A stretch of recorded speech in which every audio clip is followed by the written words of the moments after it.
Hey guys, how's it going today?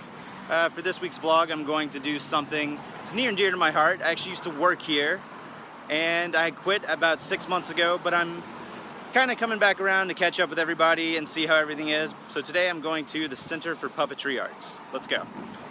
And in November of 2015, this new addition to the original museum was added. I actually worked here during that entire time. I was here for the grand opening.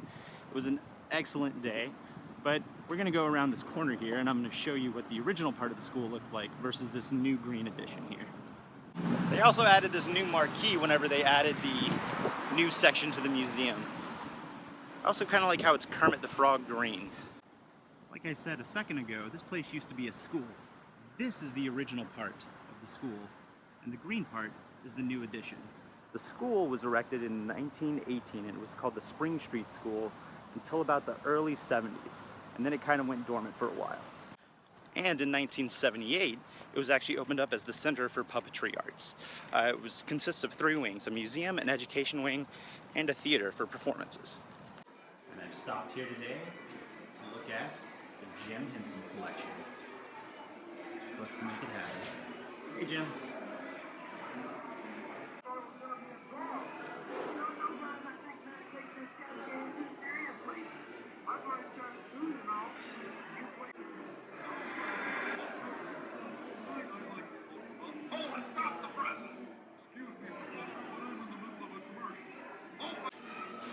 This Rolf right here is a very interesting Rolf because he predates the Muppet Show by about 10 to 12 years.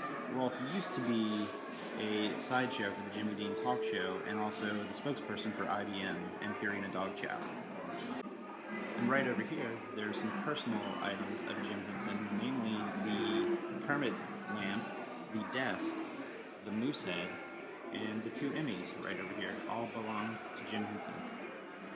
As well as the blocks on the desk right there.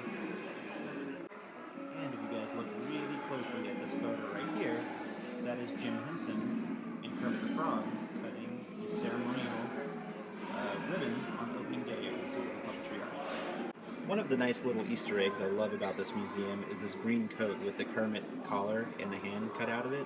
The story goes that Jim Henson used his mother's green coat for the fabric for the first Kermit the Frog Muppet.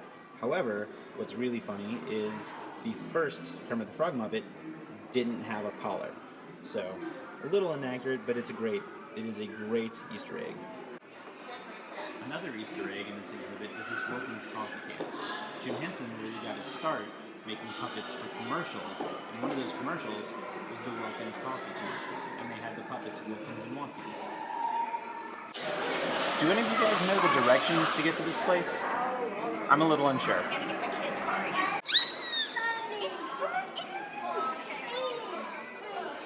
And right there is Carol Spinney, the man known famous for puppeting Big Bird. He just recently retired and kind of passed the torch to a new guy, but man, this puppet lives up to its name. Something really interesting about Sesame Street is that a lot of people think Jim Henson created it. He actually didn't. He created all the Muppets for it, but it was actually the brainchild of a lady by the name of Joan Gantz Cooney, who worked for the Children's Television Workshop and came up with the idea of Sesame Street. She enlisted Jim Henson's help in order to make the puppets, and the rest is kind of history. C is for cookie. That's good enough for me. It's time to light the lights. It's time to get things started on the Muppet Show tonight. Here we go. I'm about to introduce you guys to one of my favorite parts of my childhood. Kermit the Frog, right here in the felty flesh. Kermit might be one of my childhood heroes, but my favorite Muppet of all time goes to this guy, Dr. Teeth in the Electric Mayhem.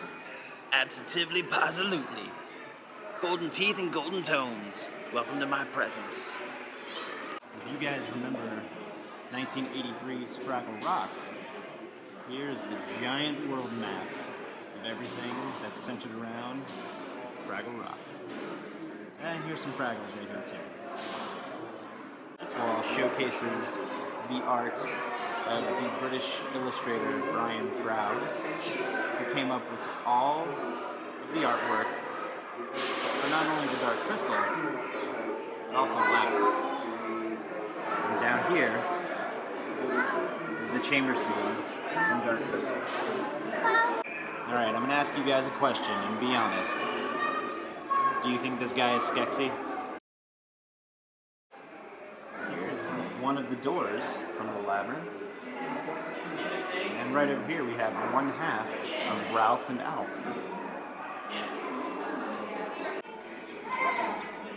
I think this is a very important quote, not just from Jim Henson, but I think mainly in life, especially after the events of last weekend. So please watch out for each other, love and forgive everybody. It's a good life, so enjoy. This is what we're here to see. Labyrinth Journey to Goblin City. I almost said Gotham City. That would have been bad. The Journey to Goblin City. That's what the labyrinth looks like. We gotta go this way.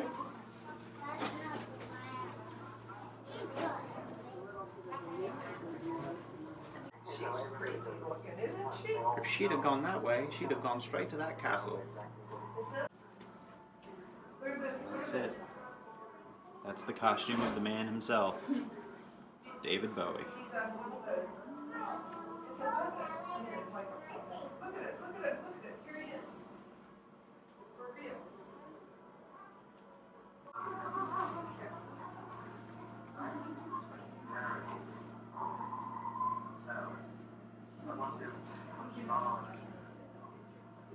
I'm sure there's a joke in here, but I'm not going to make it.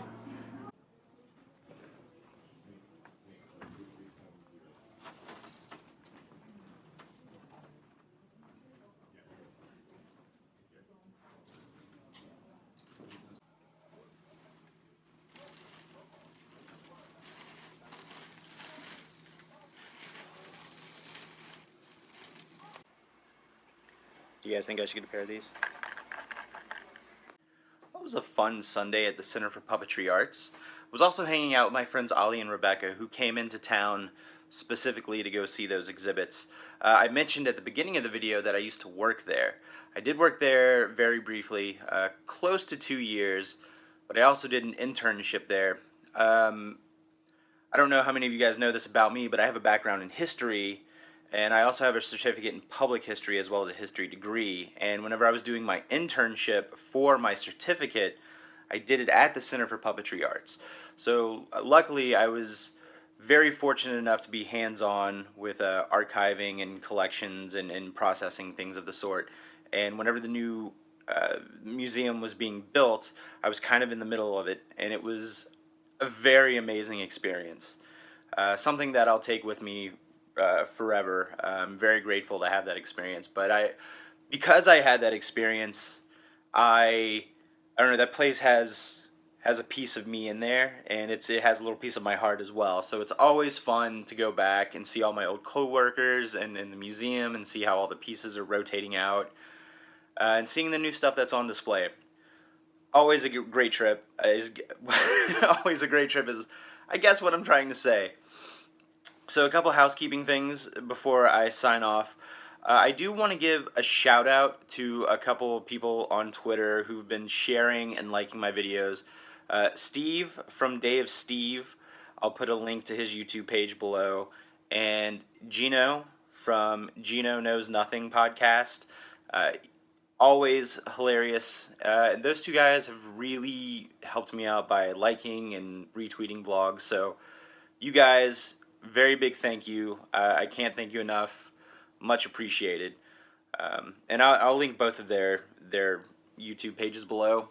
And something else, I'm about 31 subscribers. I've gained a few, I've lost a few, then I've gained a few back. Something I'm thinking about doing when, is this weird, going around my office like this? I'll do it a couple more times just so you guys get dizzy. Okay, you can sit down now. I'm thinking about once when I hit 50 subscribers that I'm going to do a giveaway for a Funko Pop. Lately I've been trying to sell some Funko Pops off, and no one wants them, so I'm just going to give them away. So I'll do one, maybe two giveaways. Details for that will come But first, I need to get up to 50 subscribers. So, we'll see. So, future giveaway. Shout out to my friends on Twitter. And we'll see what we can get into next week. See you guys real soon.